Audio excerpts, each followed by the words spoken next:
Barcha maqtavlar, danlaular Allah Teala'ga gina tiyishli. Biz onu gina maqtaybiz, ondan gina yordam so'raybiz, ondan gina yorliqovni yalvarabız. Nefselerimizning buzuqlig'idan, g'amallarimizning nosharından Allah Subhanahu ve Teala'ga gina sığınabız. Kimni Allah Teala to'g'ri yo'lga ko'ndirsa, onu hiç bir kim adaştırmaz. Kimni adaştırsa, onu hiç bir kim to'g'ri yo'lga ko'ndira olmaz.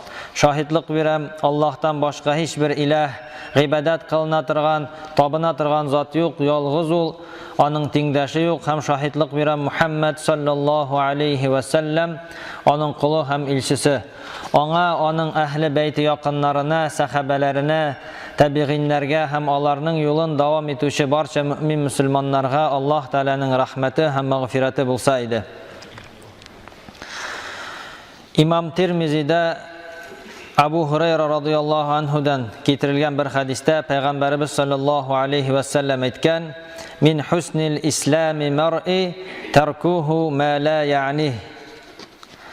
Peygamberimiz sallallahu aleyhi ve sellem etken kişinin o'zine qog'ilmagan narsalar bilan shug'ullanmavi onun İslamni durust tanuvin ko'rsata.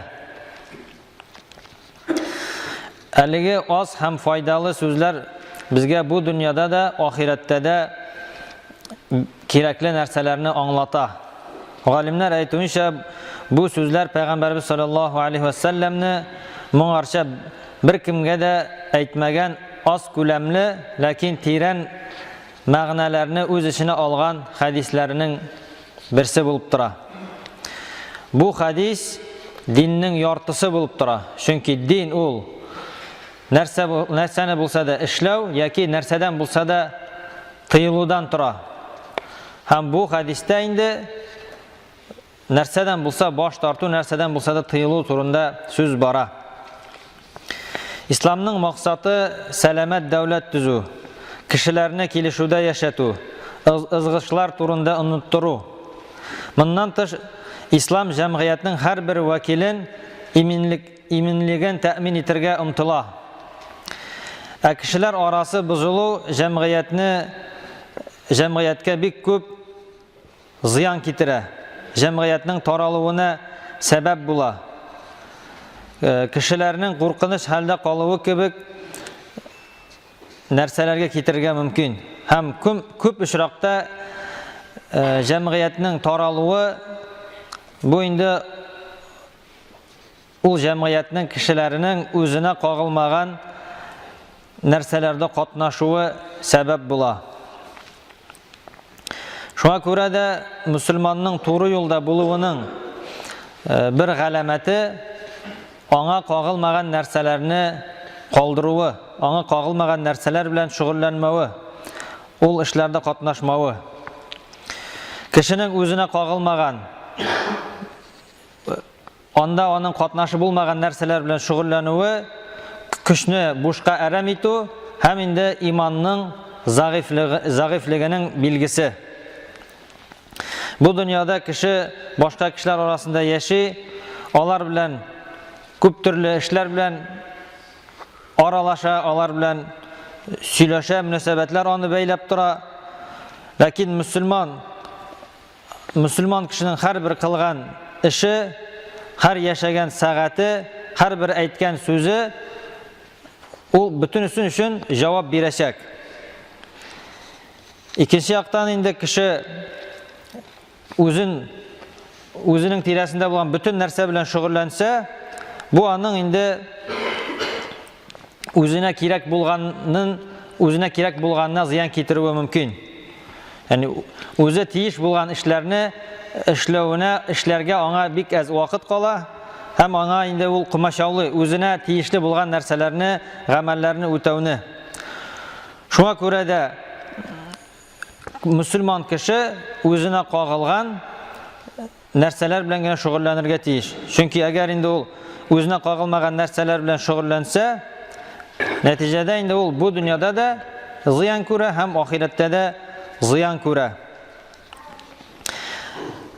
Anas ibn Malik radıyallahu anhu söylegan, sahabelerden bir kishi o'lgach, ikkinchisi onu cennet bilan shotlandiralardir deb aytadi. Һәм Пәйгамбәрбез саллаллаһу алейһи ва саллям аны ишеткәч ул әйтә: "Авала ядри фалааллаху такаллама бима фима ла яъниhi ау бахила бима ла янқусуh." Син бит моны белмисең, бәлки ул үзенә кагылмаган нәрсәләрне сөйләгәндер, яки үзендә артыгы белән булганнан саранлангандыр ди. Шулай ук башка бер хадистә Пәйгамбәрбез саллаллаһу алейһи ва саллям әйтә: "Бу турда гыйлеме булмаган килеш үзенә кагылмаган нәрсәләр белән шөгыльләнүчегә җитәрлек зарар булачак" дигән. Yani faydasız нәрсәләрдән баш тарту ул кутылуга илтә. Кеше үзенең бурычларын, җаваплыкларын үтәсә, һәм аларны белсә, һәм ул үзе белән мәшгуль булса, ул инде бу дөньяда да, ахирәттә дә аңа файда китерә. Әгәр дә инде кеше белсә, аңа тиешле, аңа әһәмиятле булган нәрсәләр бик әз икәнен, һәм әһәмиятсез булганнарын күп икәнен белсә, һәм ул әһәмиятле булганнарын, кирәкле, файдалы булганнарын гына эшләсә, ул бик күп зарарлардан, гүнахлардан имин булыр иде. Алардан сакланыр иде.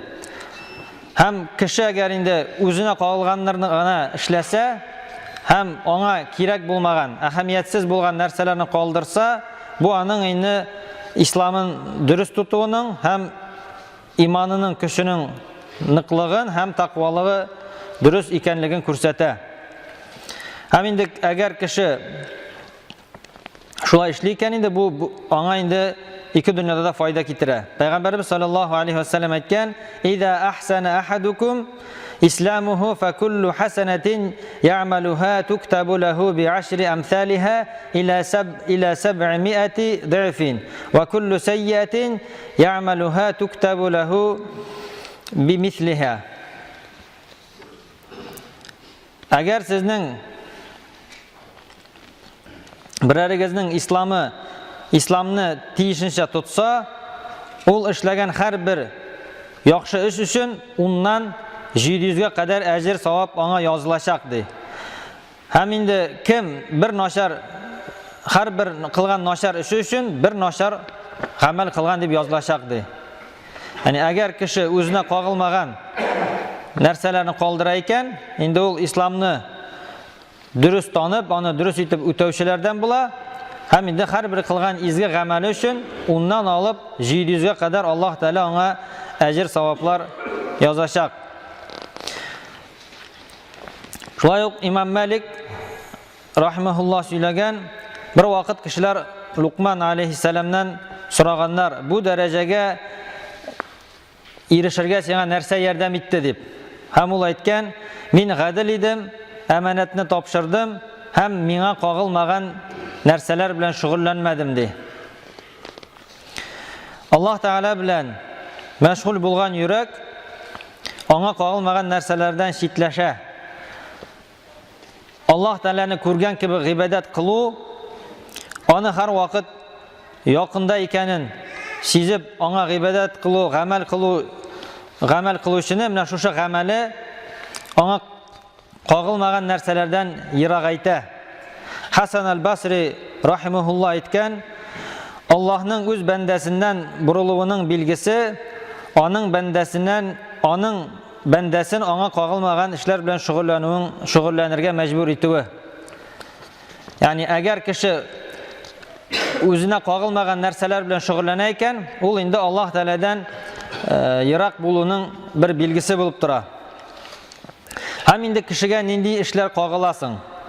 Кеше инде үзенә бу дөньяда, мәсәлән, гаиләсен тәэмин итү булсын, ашау, эчү, кирәк яраклар, киемнәр анда булсын. Яни бу дөньяда аңа кирәкле булган нәрсәләр, яшәү урыны булсын, транспортта кирәк булган, яни бу дөньяны үзенең тормышын тәэмин итерлек әйберләр белән шөгыльләнүе һәм шулай ук ахирәттә кутылуга бәйле булган нәрсәләр аңа кагыла. Аңа кагылмаган нәрсәләр инде ул кирәк яраклардан артыгына омтылу, байлык артыруны акча арттыруга ымтылу, дәрәҗә яулауга тырышу, кешеләрнең үзенең мактавын, сөюне теләү. Yani bunlar bütünüsü indi Müslüman kişiye kagılmay торган гамәлләр. Артыгыннан кирәген Müslüman кеше инде калдырырга тиеш. Һәм инде Müslümanның артык сүзләр сөйләве дә харам сүзләр сөйләвенә дә китергә мөмкин. Шуңа күрә Müslüman кеше төрле уйнаулар, бәхәсләшүләрдән ерак булырга тиеш. Һәм Müslüman кеше шушындый бәхәс аңа тиешле булмаган, файда китермәй торган нәрсәләрдән ерак була икән, инде ул бу дөньяда да, ахиратта да уңышка ирешәчәк. Чөнки кешенең теле ул инде үзенә кагылмаган бик күп нәрсәләрне сөйли. Шуңа күрә Müslüman кеше һәр вакыт инде үзенең телен хәерле белән мәшгуль итәргә тиеш. Пәйгамбәрбез саллаллаһу алейхи ва саллям әйткән: "Каламу ибн Адама алейхи ла лаху илля мара бил ма'руф ва нахья анил мункар ва зикраллаһи азза ва джалла." Адам баласының яхшылыкка өндәү, начарлыктан тыю һәм Аллаһны искә алу сүзләреннән кала. Башка бүтән сүзләре аның өчен түгел, аңа каршы булачак дигән.